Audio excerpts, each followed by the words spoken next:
Excel PU college ಗುರುವಾಯಿನಕೆರೆ, ಕರ್ನಾಟಕದ number 1 PU college. Admissions open now. ಇವತ್ತು ವರ್ಷದ ಮೊದಲ ಕೇತುಗ್ರಸ್ತ ಚಂದ್ರಗ್ರಹಣ ನಡೀತಾ ಇದೆ. ಸೊ ಈ ಒಂದು ಫೆನಾಮಿನನ್ ಒಂದು ರೀತಿಯಾಗಿ ವೈದ್ಯ ಲೋಕಕ್ಕೆ ಅಂದರೆ ಒಂದು ಸೈನ್ಸ್ ಲೋಕಕ್ಕೆ ಒಂದು ಅಚ್ಚರಿ. ಆದರೆ ಮತ್ತೊಂದು ಕಡೆಯಲ್ಲಿ ಧಾರ್ಮಿಕ ಲೋಕದಲ್ಲಿ ಇದಕ್ಕೆ ಆದಂಥ ಒಂದು ಆಚರಣೆಗಳಿದ್ದಾವೆ, ಕಟ್ಟುಪಾಡುಗಳಿದ್ದಾವೆ, ಜೊತೆಗೆ ಶುದ್ಧಿ ಕಾರ್ಯಾಚರಣೆ ಹಾಗೂ ಈ ರೀತಿಯಾದಂಥ ಕ್ರಮಗಳಿದ್ದಾವೆ. ಸೊ ಈ ದಿನದಂದೇ ಅಂದರೆ ಹುಣ್ಣಿಮೆಯ ದಿನದಂದೇ ಚಂದ್ರಗ್ರಹಣ ಇವತ್ತು ಸಂಭವಿಸ್ತಾ ಇದೆ. ಮಧ್ಯಾಹ್ನ 3:18ರಿಂದ ಸಂಜೆ 6:48ರವರೆಗೆ ಈ ಗ್ರಹಣ ನಡೀತಾ ಇರುವಂಥದ್ದು.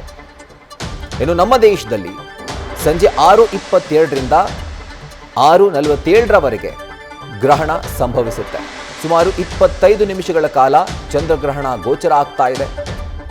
ಸ್ಪೆಷಾಲಿಟಿ ಏನು ಅಂತಂದರೆ ಈ ಚಂದ್ರಗ್ರಹಣ ಬ್ಲಡ್ ಮೂನ್ ಅಂತ ಏನು ಕರೀತಾರೆ, ರಕ್ತ ಕೆಂಪು, ಈ ಬಣ್ಣಕ್ಕೆ ಚಂದ್ರ ಇವತ್ತು ತಿರುಗ್ತಾನೆ. ಸೊ ಇವತ್ತಾದ ನಂತರ ಮತ್ತೆ 2029ರವರೆಗೂ ಸಂಪೂರ್ಣ ಚಂದ್ರಗ್ರಹಣ ಇರೋದಿಲ್ಲ. ಸೊ ಈ ವರ್ಷದ ಮೊದಲ ಹಾಗೂ ಕೊನೆಯ, ಇನ್ಫ್ಯಾಕ್ಟ್ ಮುಂದಿನ 3 ವರ್ಷಗಳ ಕಾಲದಲ್ಲಿ ನಡೀತಾ ಇರುವಂಥ ಏಕೈಕ ಚಂದ್ರಗ್ರಹಣ. ಸೊ ಈ ಒಂದು ಚಂದ್ರಗ್ರಹಣದ ಆಗು ಹೋಗುಗಳೇನು, ಜೊತೆಗೆ ಯಾವ ರೀತಿಯಾದಂಥ ಪರಿಣಾಮವನ್ನು ಬೀರುತ್ತೆ, ಇದೆಲ್ಲವೂ ಕೂಡ ಈಗ ಚರ್ಚೆ ಆಗ್ತಾ ಇದೆ. ಮಗದೊಂದು ಕಡೆಯಲ್ಲಿ ವಿಜ್ಞಾನ ಲೋಕಕ್ಕೆ ಇದು ಒಂದು ರೀತಿಯಾದಂಥ ಅಚ್ಚರಿಯ ಘಳಿಗೆ, ಒಂದು ಕೌತುಕ ಕ್ಷಣ. ಯಾಕಂದರೆ ಈಗ ಸಂಭವಿಸ್ತಾ ಇರುವಂಥದ್ದು ಕೇತುಗ್ರಸ್ತ ಚಂದ್ರಗ್ರಹಣ, ಅದರ ಜೊತೆಗೆ ಬ್ಲಡ್ ಮೂನ್ ಅಂತ ಏನು ಕರೀತಾರೆ ಒಂದು ವಿಜ್ಞಾನ ಲೋಕದಲ್ಲಿ. ಸೊ ಆ ಬ್ಲಡ್ ಮೂನ್ ಇವತ್ತು ಸಂಭವಿಸ್ತಾ ಇದೆ. ತನ್ನ ನಾರ್ಮಲ್ ಸೈಜ್ಗಿಂತ ಇವತ್ತು ಚಂದ್ರ ಸ್ವಲ್ಪ ದೊಡ್ಡದಾಗಿ ಕಾಣಿಸ್ತಾನೆ. ದೊಡ್ಡದಾಗಿ ಇವತ್ತು ಚಂದ್ರ ಗೋಚರಿಸುವಂಥದ್ದು. ಹಾಗೂ ಮಧ್ಯಾಹ್ನ 3:18ರಿಂದ ಸಂಜೆ 6:48ರವರೆಗೆ ನಮ್ಮ ಭಾರತೀಯ ಕಾಲಮಾನದ ಪ್ರಕಾರ ಈ ಚಂದ್ರಗ್ರಹಣ ಸಂಭವಿಸ್ತಾ ಇದೆ. ಆದರೆ ನಮ್ಮ ದೇಶದಲ್ಲಿ ಸಂಜೆ 6:22ರಿಂದ 6:47ರವರೆಗೆ ಗ್ರಹಣ ಗೋಚರವಾಗುತ್ತೆ. ಬಹುತೇಕ ಭಾಗದಲ್ಲಿ ನಮ್ಮ ದೇಶದಲ್ಲಿ ಗ್ರಹಣವನ್ನು ನೋಡಬಹುದು. ಅದರ ಜೊತೆಗೆ ಬರಿಗಣ್ಣಿನಿಂದ ಕೂಡ ಈ ಗ್ರಹಣವನ್ನು ವೀಕ್ಷಣೆ ಮಾಡಬಹುದು ಅನ್ನುವಂಥ ಮಾತನ್ನು ವಿಜ್ಞಾನಿಗಳು ಹೇಳ್ತಿದ್ದಾರೆ.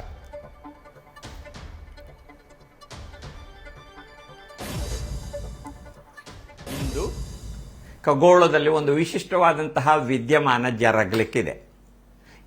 ಗ್ರಸ್ತೋದಯ, ಕೇತುಗ್ರಸ್ತೋದಯ ಚಂದ್ರಗ್ರಹಣ ಸಂಭವಿಸಲಿಕ್ಕಿದೆ.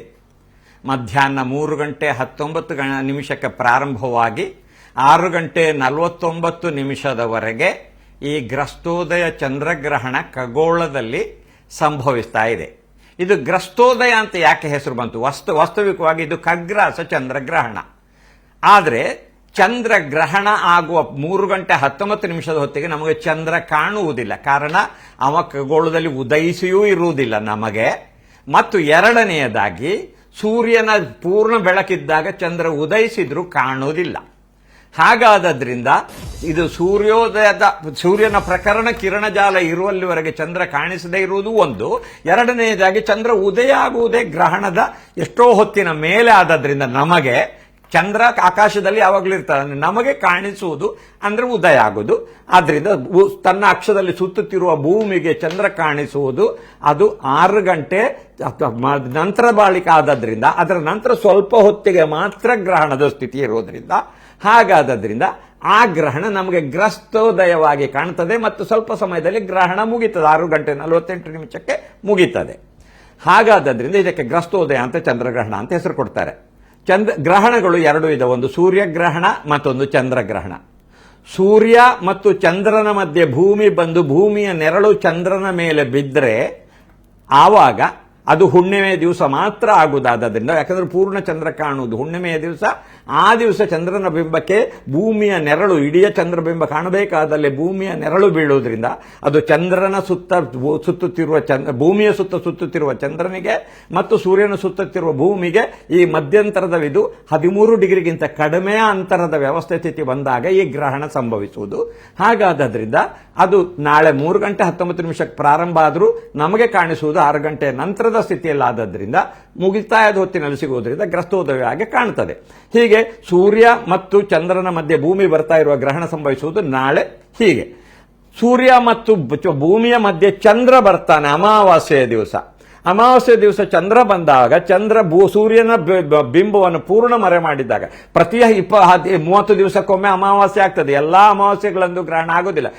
ಕಾರಣ ಅದು 13 ಡಿಗ್ರಿಗೆ ವ್ಯತ್ಯಾಸದಲ್ಲಿ ಇರುವುದಿಲ್ಲ. ಅದಕ್ಕಿಂತಲೂ ಹೊರಗಿನಿಂದ ಆ ಭೂಮಿಯ ಸುತ್ತ ಚಂದ್ರನ ಸುತ್ತುತ್ತಿರುವ ಚಂದ್ರ 13 ಡಿಗ್ರಿಗಿಂತ ಹೊರಗಿನ ವ್ಯಾಪಕದಲ್ಲಿ ಇರುವುದರಿಂದ ಆ ಗ್ರಹಣ ಆಗೋದಿಲ್ಲ. 13 ಡಿಗ್ರಿಯ ಅಂತರದಿಂದ ಹತ್ತಿರ ಆವಾಗ ನಮಗೆ ಆ ಗ್ರಹಣ ಸಂಭವಿಸುತ್ತದೆ. ಅದು ಸೂರ್ಯನನ್ನು ಆಂಶಿಕವಾಗಿ ಮರೆ ಮಾಡಿದಾಗ ಅದು ಹಾಗೆ ಖಂಡಗ್ರಾಸ ಸೂರ್ಯಗ್ರಹಣ, ಪೂರ್ಣ ಮರೆ ಮಾಡಿದಾಗ ಅದು ಖಗ್ರಾಸ ಸೂರ್ಯಚಂದ್ರಗ್ರಹಣ. ಚಂದ್ರನ ಬಿಂಬ ಕೆಲವೊಮ್ಮೆ ಆ ಸೂರ್ಯ ಮತ್ತು ಚಂದ್ರ ಮತ್ತು ಭೂಮಿಯ ಮಧ್ಯಂತರದ ಅಂತರದಲ್ಲಿ ಮೊಟ್ಟೆಯಾಕಾರದಲ್ಲಿ ಸುತ್ತುತ್ತಾ ಇರುವುದಾದ್ದರಿಂದ ಆವಾಗ ಅದು ಕಡಿಮೆ ಆದಾಗ, ಅಂತರದ ಕಡಿಮೆ ಇದ್ದಾವಾಗ ಆವಾಗ ಅದು ಕಂಕಣ ಸೂರ್ಯಗ್ರಹಣ, ಅರ್ಥಾತ್ ಒಂದು ಉಂಗುರದ ಕಂಕಣ ಅಂದ್ರೆ ಬಳೆಯಂತಹ ಗ್ರಹಣವಾಗಿಯೂ ಕಾಣ್ತದೆ ಸೂರ್ಯಗ್ರಹಣ. ಈ ಚಂದ್ರಗ್ರಹಣ ಪೂರ್ಣ ಖಗ್ರಾಸ, ಪೂರ್ಣ ಆದಾಗ ಖಗ್ರಾಸ, ಆಂಶಿಕವಾಗಿ ಕಂಡಾಗ ಖಂಡಗ್ರಾಸ ಮತ್ತು ಉದಯ ಆಗುವಾಗ ಗ್ರಸ್ತಾಸ್ತ ಚಂದ್ರಗ್ರಹಣ ಅಂತಲೂ ಒಮ್ಮೊಮ್ಮೆ ಆಗ್ತದೆ.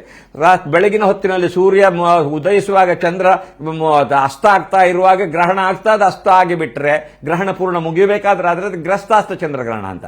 ಚಂದ್ರ ಉದಯ ಆಗುವಾಗ ರವಷ್ಟು ಹೊತ್ತು ಮಾತ್ರ ಇದೆ, ಮೊದಲೇ ಪ್ರಾರಂಭ ಆದದ್ದು ನಮಗೆ ಕಾಣಿಸುವಾಗ ರವಷ್ಟು ಮಾತ್ರ ಇದೆ ಗ್ರಸ್ತೋದಯ. ಈ ಬಾರಿ ಗ್ರಸ್ತೋದಯ ಚಂದ್ರಗ್ರಹಣ ಆಗ್ತಾ ಇರೋದು. ಕೇತು ಹುಬ್ಬಾ ನಕ್ಷತ್ರದಲ್ಲಿದ್ದಾನೆ. ಅದೇ ಹುಬ್ಬಾ ನಕ್ಷತ್ರಕ್ಕೆ ಚಂದ್ರನೂ ಬಂದಾಗ ಆ ಕೇತುಗ್ರಸ್ತ ಚಂದ್ರಗ್ರಹಣ ಅಂತ ಆಗ್ತದೆ. ಸೂರ್ಯ ಮತ್ತು ಭೂಮಿಯ ಕಕ್ಷೆಯ ಮಧ್ಯ ಆ ವ್ಯವಸ್ಥೆಯಲ್ಲಿಯೂ ಚಂದ್ರ ಮತ್ತು ಭೂಮಿಯ ಮಧ್ಯೆ ಕಕ್ಷೆಯ 2 ಬಿಂದುಗಳಲ್ಲಿ ಸಂಪಾತ ಆಗುವುದಕ್ಕೆ ಕೇತು ಮತ್ತು ರಾಹು ಅಂತ ಹೇಳ್ತಾರೆ.